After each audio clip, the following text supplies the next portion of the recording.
For Telesur, I'm Cody Weddle in Caracas, Venezuela. We begin today in Mexico, where millions of Mexicans, including several social organizations, have joined together to demand more efforts to find 43 missing students. More protests are planned across the country in the coming days.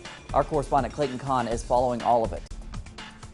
Students from at least 80 universities and schools in Mexico, which form part of an intercollegiate assembly, have convened the third national and international day of action in strikes and mobilizations for today to primarily demand the return alive of the 43 disappeared Ayotzinapa students. However, the students are also calling for greater guarantees and support for public education institutions and reject what they say is a neoliberal policy to privatize universities. As we recall, the reason for which the Ayotzinapa students were in the town of Iguala, where they were attacked by municipal police, was because they were independently collecting funds for their school, since the rural teacher training colleges have had major budget cutbacks in recent years. The students also say that they believe fundamentally the rule of law and a functioning state in Mexico is decomposed, prompting events like those in Iguala to occur with almost entire impunity, and that the actions of civil society and the only true motivator for the government to act, it comes from the students themselves. This is Clayton Kahn reporting for Telesur in Mexico City.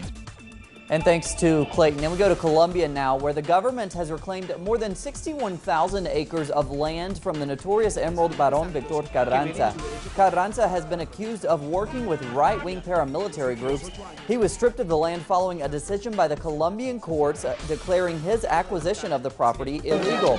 The government is now tasked with deciding whether the acres currently dedicated to cattle ranching will be officially turned over to 80 families who have occupied the land for more than 45 years. And in El Salvador, a diversity of community organizations confronted the nation's Congress on Thursday, demanding that the legislative body ratify a law declaring food and water a right for all. The law is part of a historic fight by social organizations working to defend and promote human rights. Activists insist that parliamentary representatives work on behalf of the Salvadorian people and protect the well-being of residents. Advocates of the reform say that the approval of the water and food law would be an important step towards guaranteeing access to essential resources for all. And to neighboring Honduras, a new public transportation system will be privatized after being abandoned by the government for a year. For what the change of hands could mean for Hondurans, here's our correspondent Gerardo Torres. In December 2013, the municipality of Tegucigalpa had announced the inauguration of the Trans 450, a modern system of public transportation. But after investing more than $50 million of public money, the project wasn't finished and the buses were never bought. A year later, authorities have announced that their solution is to give the Trans 450 over to private companies. Now the Trans 450, with an investment of more than $50 million that the inhabitants of the capital have to pay, is going into the hands of very few businessmen who will receive all the benefits that were supposedly for the population of the city. And we are now obligated to pay them $40,000 each day for the company operating the transit system. It doesn't matter if they sell tickets or not. The contract guarantees that the municipality is responsible for promoting the use of the Trans 450 and that the city is obligated to pay the services fee that covers only 7 kilometers, but will have a very high price. It will have a cost of $1. That actually represents more than 21 lempiras. The people don't have the resources and they don't get a salary increase. Their capacity to buy has decreased enormously, and this will have a heavy impact on their economy. Jorge Zelaya is a member of the National Party, which currently controls the municipality of Honduras' capital city. He voted against the initiative, which he assures could increase the people's dislike for the government. If there haven't yet been heavy confrontations and reactions from the population, this is because the people of Honduras have been very calm. But there are circumstances and actions that seem to have that objective and could make the people rise up. Deprivatization of the Trans 450 is the solution that authorities are trying to apply to one of the most outrageous and expensive projects that the government has given to the population of Honduras. Gerardo Torres, Telesur, Central America. And thanks to Gerardo, in Cuba we go to where specialists and government representatives from 34 countries of the Americas, including the U.S., have concluded a two-day Ebola summit in Havana. Delegates outlined a coordinated action plan to prevent the spread of the virus in the Americas. Among the key proposals was the establishment of a network of epidemiological surveillance and centers intended for the reception of biological samples and the treatment of infected people. Attendees also proposed to stimulate the development of rapid action multidisciplinary medical teams. And to Africa and Burkina Faso, where demonstrators have taken to the streets demanding the resignation of President Blaise Compaoré.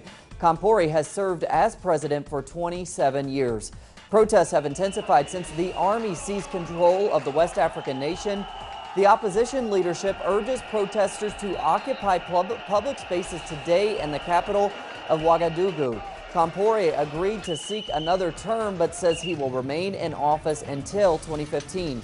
His decision came after protesters set fire to parliament and government buildings on Thursday. Ce qui me concerne, je reste disponible à ouvrir avec vous des pourparlers pour une période de transition.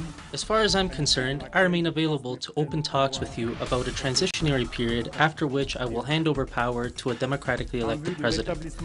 With a view to restoring this dialogue, I have decided to withdraw the draft law that has been contested and to proceed with its cancellation, to allow each of the parties, the political opposition, civil society, and the parliamentary majority, to re-establish dialogue peacefully.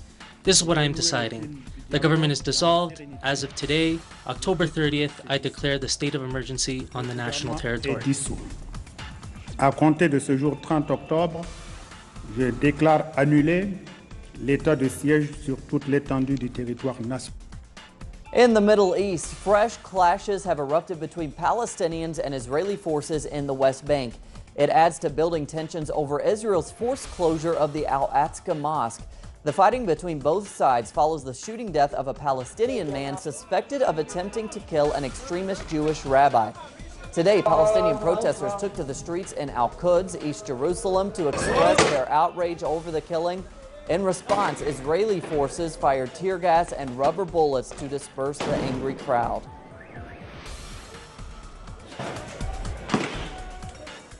And for more on the situation in the West Bank, we go to our correspondent in Palestine, Noor Herzine.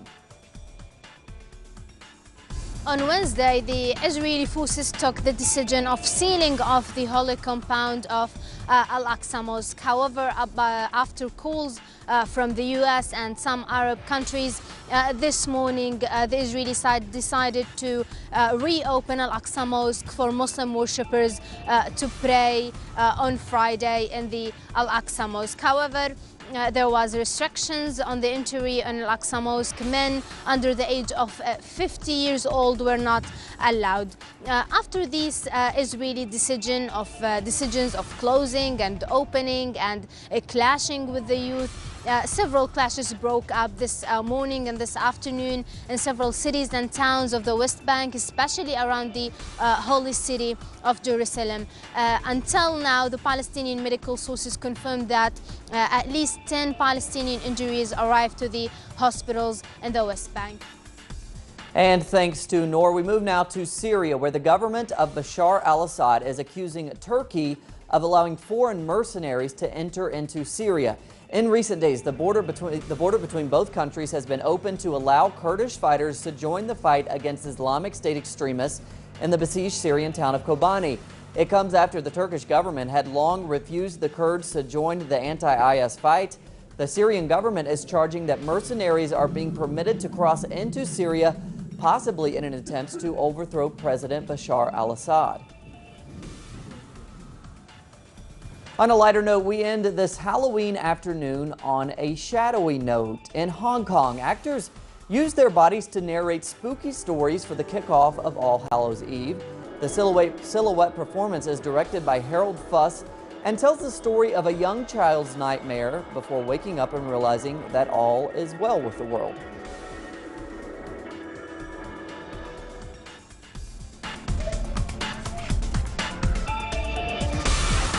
Plenty more on those stories and others at our website, telesurtv.net/English.